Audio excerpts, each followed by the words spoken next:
So what we're going to look today is a summary of my latest book. I call it The Greatest Untold Story of the 21st Century. That is of the benefits that are accruing to humanity and the ecosystems for modest warming and more CO2. And again, that's drawn from my latest book, A Very Convenient Warming. And we just had Success Boeken has just published it in Dutch, and it's available today. So who is the CO2 Coalition? I'm the executive director.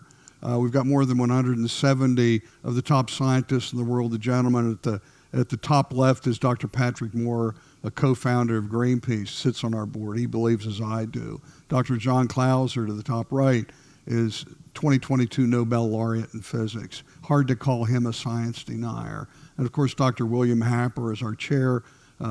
He's at the bottom left. Many of you know of Dr. Happer. We work together daily. He's a true, I call him an American icon. He really is, what he's done. We've actually got, we're assisting Clintel. We've got an affidavit right now at The Hague in the lawsuit going on there right now that Clintel's involved with. We also were concerned about the science education in America, but around the world, that our children and grandchildren were being indoctrinated into a climate cult, that they were being taught groupthink and consensus thinking instead of critical thinking skills. And so what we've done, we've actually published in several ways. We're out reaching out to homeschool communities, charter schools, and public schools. We have a series of books, series of videos, and importantly, we have lesson plans we've created to go along with those.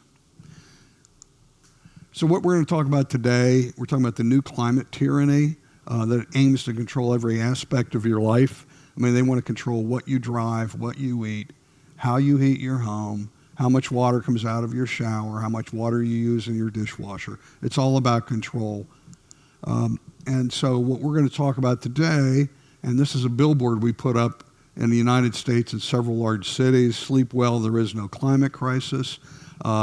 We had at this spot, there were 130 cars or vehicles that went by this every day. So people were about breaking their neck and heads were exploding. So we're proud of that. Today we'll look at three central elements: carbon dioxide, what's going on, what happened in the past; temperature, what are we seeing; and then importantly, the benefits of the combination of modest warming and more CO2. And so if we look at carbon dioxide, going back to the beginning of the Industrial Revolution, it was about 280 parts per million at that point. We're at 420 today, so that's a 50% increase. And importantly, look at the right-hand side here. It's somewhat of an orangish color. It was in the mid-20th century, in that post-World War II economic boom, where we saw a real increase in carbon dioxide. And for these slides today, if it's blue, like it is here, that's carbon dioxide. Temperature will be in red, just to key you in on this. And if we look over the last several 100,000 years, we see that the carbon dioxide levels we have today are significantly higher than they were in the other interglacial periods between the glacial advances. So there's something different going on now.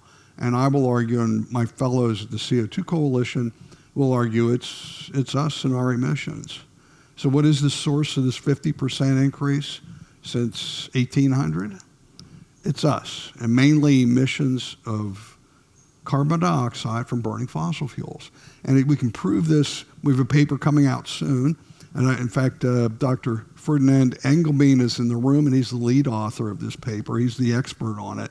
I'm drawing on some of his knowledge. He lives in, I believe, Antwerp. But what we do, we can look at a simple carbon budget. And we can see, using this simple carbon budget, the blue dashed line is the atmospheric CO2 level above the 1850 baseline. The blue line is what we're actually emitting. So the key takeaway here is that we're emitting twice as much CO2 as is showing up in the atmosphere. What's going on with it? That means the Earth is naturally sequestering. That remaining 50% of our emissions are being sequestered naturally by the Earth and Earth's processes, mainly by a great increase in photosynthesis, which is a good thing. There are a number of other ways that Dr. Engelbein will be doing this, looking at carbon ratios, isotope ratios. But again, that paper hopefully will be coming out within the month, right, Ferdinand? And so we've heard that volcanoes emit huge amounts of CO2. They do, but it's in a short time frame, and it compares very low compared to our emissions. Dr. Roy Spencer prepared this graph for me, showing that the red line is what actually happened with CO2 after Mount Pinatubo exploded. It's been said that Pinatubo put out more carbon dioxide in that one eruption than all of man's emissions. That's just not true. We know pretty closely what we emitted. We know a pretty good idea of what Pinatubo put out, and CO2 atmospheric levels actually dropped. I'm not going to go into the details of why, but Roy Spencer relates it to increased photosynthesis, sucking it more out. So don't believe the story that volcanoes are the big emitter of CO2. They aren't. In climate science, long term, I'm a geologist, so I like to look at the big picture, and I find most of my colleagues that are geologists are some of the most skeptic of all the scientists, because we look at the big picture. Long term is important. And if we look at this over the last 600 million years, we see that the average levels of CO2 in the atmosphere was 2,600 parts per million. Remember, we're at a little over 400 parts per million today, so the average was 6 times what they are today. We're actually at 400 parts per million. We're actually CO2 impoverished. We don't have too much CO2. We don't have enough. And if we took a look, this is one of the most dangerous charts in my book. It should be scary. What it's showing is the last 140 million years, a dangerous decline in carbon dioxide levels in the atmosphere. The red dashed line at the bottom is what I call the line of death. And that below that, which is 150 parts per million, plant life can't survive. We nearly got there 18,000 years ago at the end of the last ice advance. So we were within a whisker of getting near to that line of death. And it's because now we're liberating, thankfully, a lot of CO2. We're getting that back up to more normal levels, but we're still nowhere near it. We're still CO2 impoverished. This is the Hadcroot 5 database showing that temperature back to 1850, showing that we're in a long-term warming trend. But the important thing to look at here is that the warming trend we're in actually started more than 300 years ago. So this warming started at the end of the 17th century, in the middle of the coldest period of the last 10,000 years, the Little Ice Age. And so we've been warming ever since. We'll see in just a minute, we'll compare that to carbon dioxide, and we'll see that the first 250 years of this warming had to have been naturally driven. But we're being told now those natural drivers have ceased.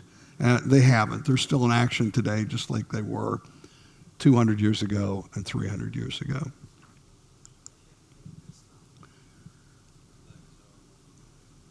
And then we'll take a look at carbon dioxide versus temperature. This is what we're being told. CO2 is driving harmful warming. Unprecedented and unusual warming is the primary driver of temperature. Well, let's look at that. Just as remember I said in the middle of the 20th century, we started adding a lot of carbon dioxide to the atmosphere. Well, I grabbed this period from 1944 to 1976. We went into, just as we started increasing CO2 in the atmosphere, we went into a 33-year cooling trend. How do you explain that? If carbon dioxide is going to drive temperatures, why for 33 years did we experience a cooling? So this is just decades worth of data. And again, we just looked at this Central England temperature record that goes back to the year 1659. It's the longest thermometer record that we have. Again, red is temperature, blue is CO2. If I had to show one person, one chart, this would be it. If you have one choice to show them this.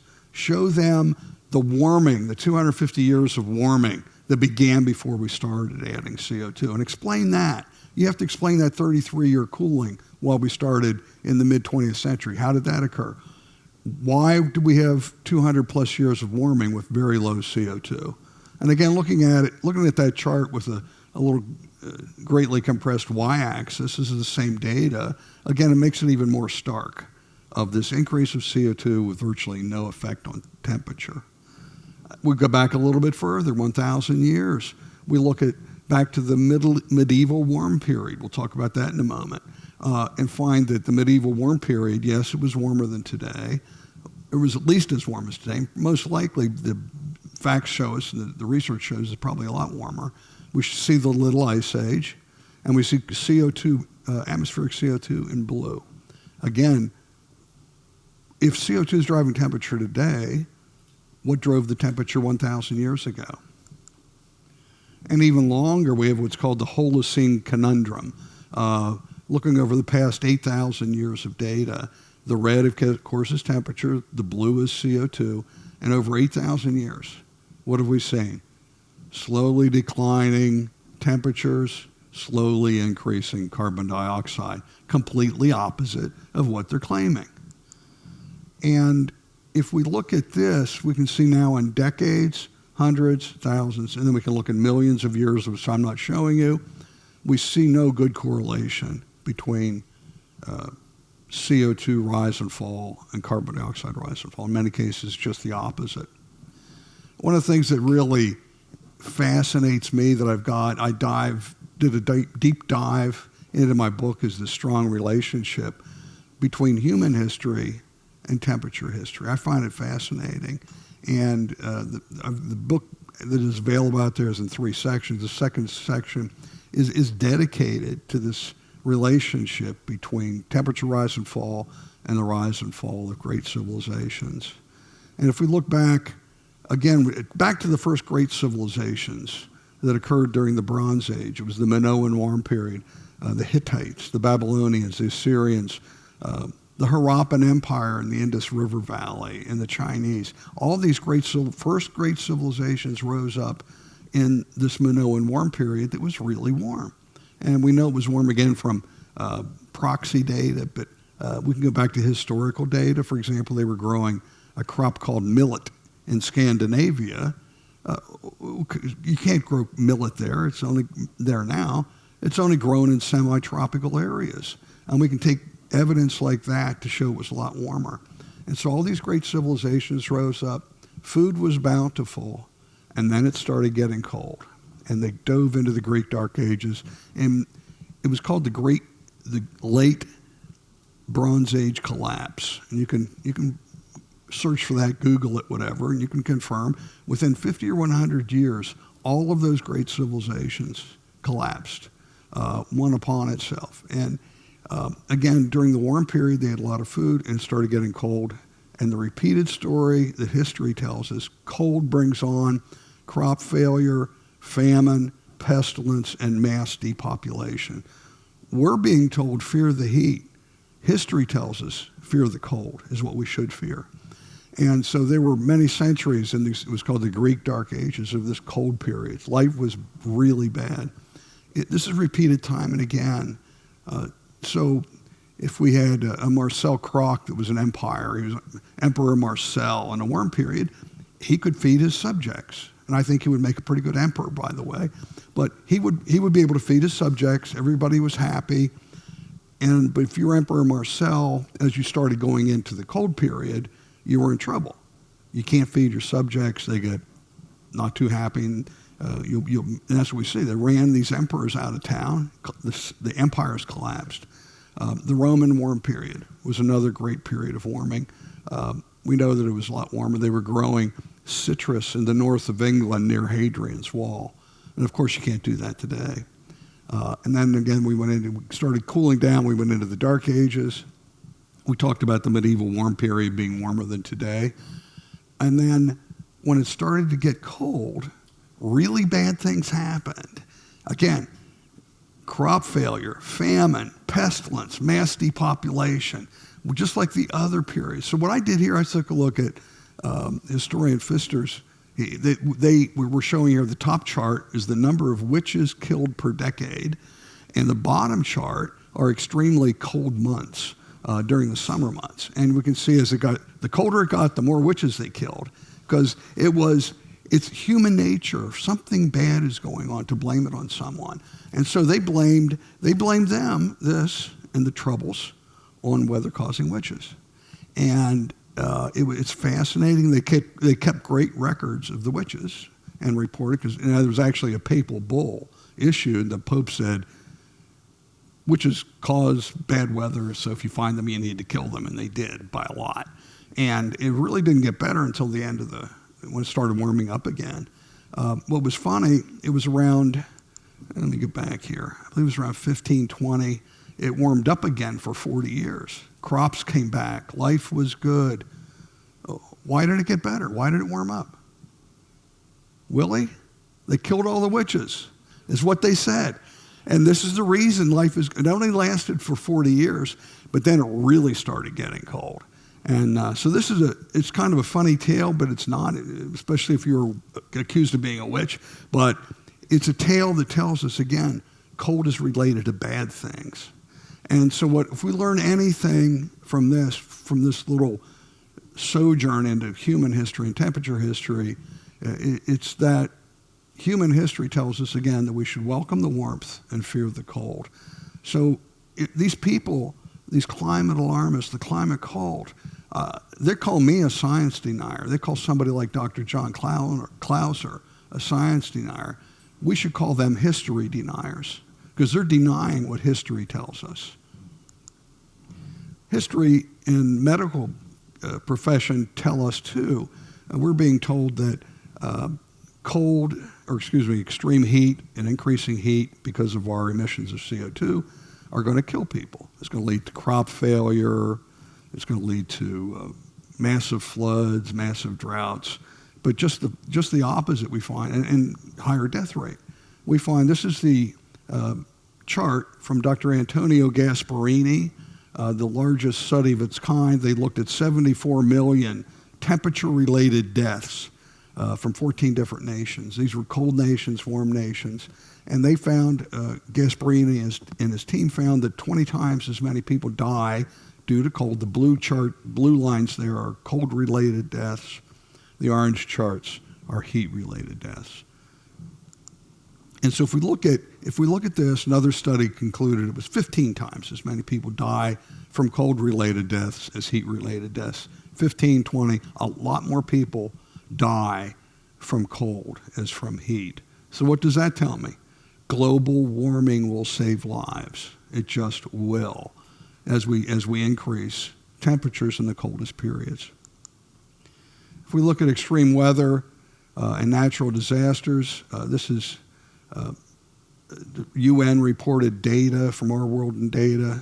It's from the International Disaster Database out of Belgium. And what they did was this was reported as a 5-fold increase in natural disasters, because they started the data here in 1970 on the left, and they started building out these stations. But it took them until the year 2000 to really have all the stations built out, have enough. And from 2000 on, there's been a 10% decline in natural disasters. But the UN, when they issued this, they reported it as a 5-fold increase from 1970. I contacted them.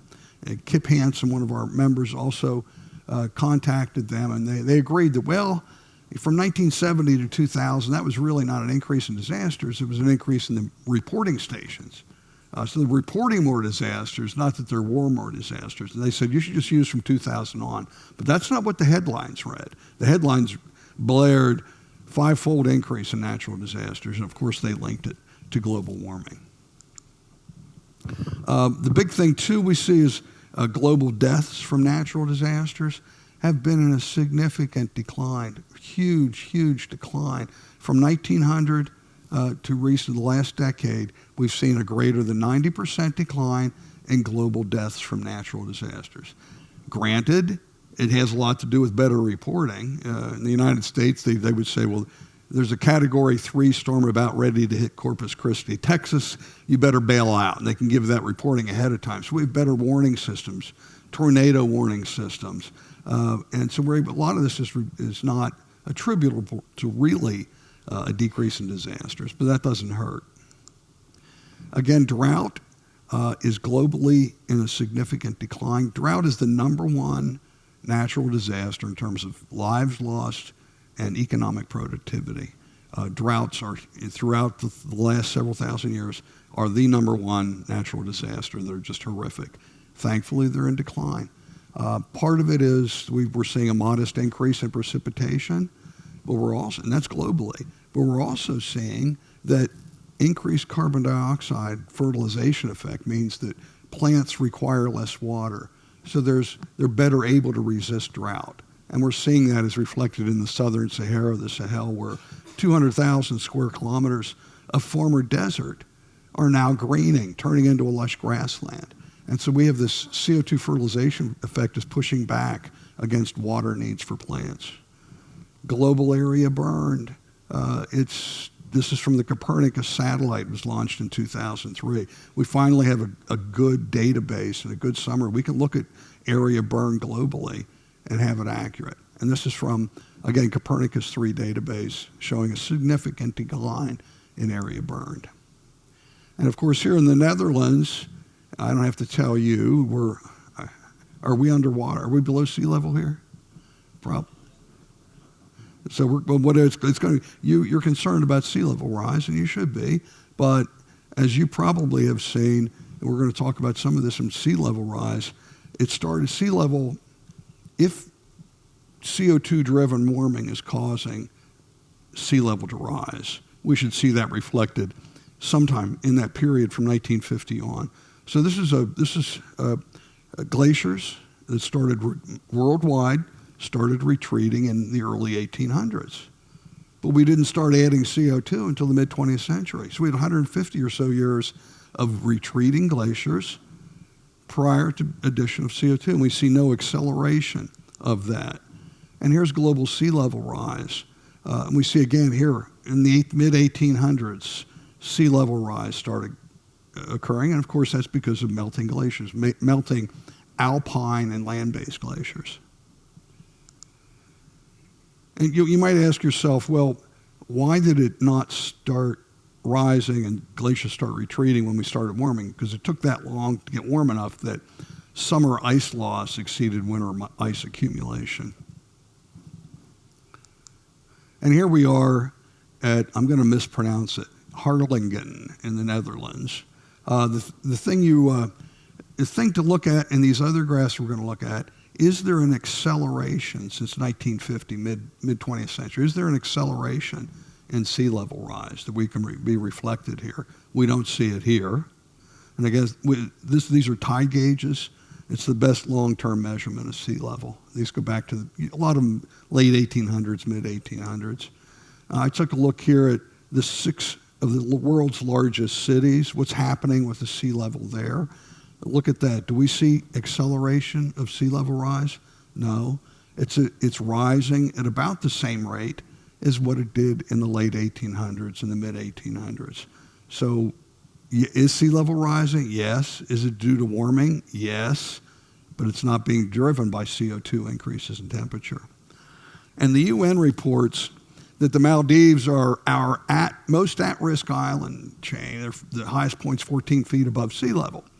Well, let's think about this. The Maldives in the Indian Ocean, 18,000 years ago, they were also just above sea level. Since 18,000 years ago, sea level has risen 400 feet. Why are these islands not under 400 feet of water, you might ask? Good question. And it's because of a geologic process known as accretion. And again, you can look that up, look for islands and accretion. And it's a geologic process that as sea level rises, the nearshore sediments are washed, and during storm events, are washed up onto the island, moved around by animals, but they grow and grow and grow. Otherwise, all of these islands that are now just above sea level should be under 400 feet of water. And people don't know this. This is not widely reported. We take a look at probably the greatest benefit we see from modest warming and more CO2 is a greening of the earth. You've all seen this. This is regular fare for every talk. This is the greening of the earth by NASA. We see here too that crop increase, the red line is food production. The blue line in the middle is global population, and the orange line is the land required that's under agricultural production. And we see that food production is greatly outpacing population growth. So much for this Malthusian philosophy that we have too many people on Earth. So we're feeding more people. We're feeding a growing population. And one of the reasons we say is modest warming. This is a chart of the length of the growing season in the continental United States. In the continental, it'll be similar here. In the continental United States, the growing season has increased by more than 2 weeks since 1900. That's great news for farmers. Killing frosts end earlier in the spring, arrive later in the fall, so we can get more plantings in. And I took a look at, this is from my book, I took a look at the top 8 crops worldwide in terms of tonnage. Look at them, all of them breaking records year after year after year, and it's attributed to mainly 3 things: warming, CO2-driven fertilization effects increasing, and nitrogen fertilizer. And everyone here from the Netherlands knows about the one of the satanic gases is nitrous oxide and then nitrogen fertilizer. But nitrogen fertilizers might be responsible for 30% or more of worldwide crop increase. And here, if we look in the Netherlands, I took a look at crops here. Again, it's the same here as we see worldwide. Crops breaking records year after year. It's been a wet year, I hear. But I wish I had known that, to look at that, put the precipitation records into the long-term record to see what that, I suspect we would have other wet springs similar to what we're seeing here now. And I got to tell you, let me see how much time, I've got a few minutes. I've been so impressed driving around this country. I'm from a farming background. I grew up on my granddad's farm. We had Holstein cattle and raised corn. And I'm just so impressed by it. There's just so much agriculture here in this country. It's truly amazing. We took a look here. This is United States corn production. The black line is corn production. The blue line is atmospheric CO2. The red line is temperature. Look at that. Temperature goes up. CO2 level rises, and corn growth breaks records year after year. So I want to finish up here just a little bit earlier, but the main fact here is life is good and getting better. We did a focus group at the CO2 Coalition with 1,000 people last year. What's moving? What do people respond to? And it's a positive message. They want to hear a positive message about what's happening. And I think all of us, as we talk, instead of just saying there is no climate crisis, that's being reactive. Let's be proactive. It's not, yes, there is no climate crisis. I get that. That's easily disproved. But we've moved beyond, in my new book, I've moved beyond there is no climate crisis. I've moved to that what we're seeing here, embrace the warmth. It is warming and has been for 300 years. Embrace the warmth and the benefits, and embrace more CO2. So I'd encourage you to spread that message of benefits. I live a high carbon lifestyle. I heat my home with natural gas. I cool my home with electricity that's mostly derived from coal. And I keep my home comfortably cool in the summer and comfortably warm in the winter, and drive a gasoline-powered SUV. And I like to eat a steak every once in a while or more. And so embrace that high carbon lifestyle, because the carbon you're emitting, it's not really carbon dioxide, is showing to be a huge, huge benefit. And so we should celebrate that. And thank you all for this. Appreciate it. Thank you very much, Gregory, for this great speech. Thank you. And I want to congratulate you with your first Dutch translation of your new book. Oh, thank you so much. Look at that. Are these available out front? Now, only just a few, I think. Oh. Everybody wants this book, of course, you understand. I do. I know how that goes, yes. So thank you very much. This is wonderful. Thank you so much. Thank you, Edward.